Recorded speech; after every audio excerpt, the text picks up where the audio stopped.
អូននេះធំឈ្ងុយពេញផ្ទះនេះធំក្លិនឈ្ងុយផ្អកកលេងសាច់ជ្រូកហើយនឹងចាស់ក្លិន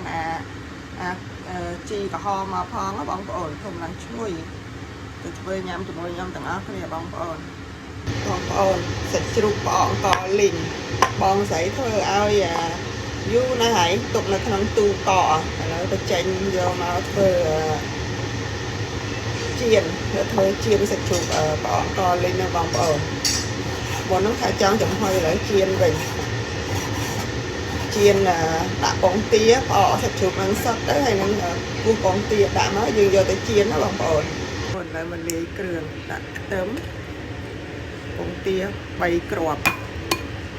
ខ្សែស៊ុបមាន់កន្លះស្លាបបាយម្រេច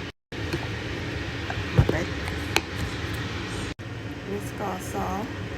បងប្អូនចៀនផ្អកជូរខ្ញុំលាយជីក្រហមដាក់ចៀនច្បល់ចូលគ្នាសាប់ទៅយកទៅចៀនប្រទេសទៅហើយបងប្អូនចង់ដាក់ម្ទេសឲ្យហឹរក្នុងហ្នឹងហ្មងក៏ដាក់បានដែរហើយខ្ញុំដាក់ម្ទេសមកគ្រាប់ដែរបងប្អូនឥឡូវនេះច្បល់ហើយរៀបចំយកទៅដាក់ចៀនឥឡូវនេះខ្ញុំយកមកចៀនណាបងប្អូននេ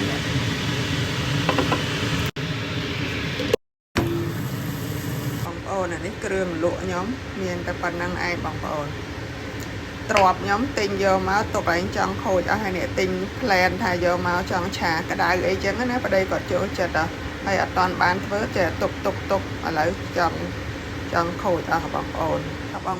ផ្អកសាច់ជ្រូកកលីងចៀនបានឆ្អិនរួចរាល់ហើយមកចូលរួមជាមួយខ្ញុំទាំងអស់គ្នា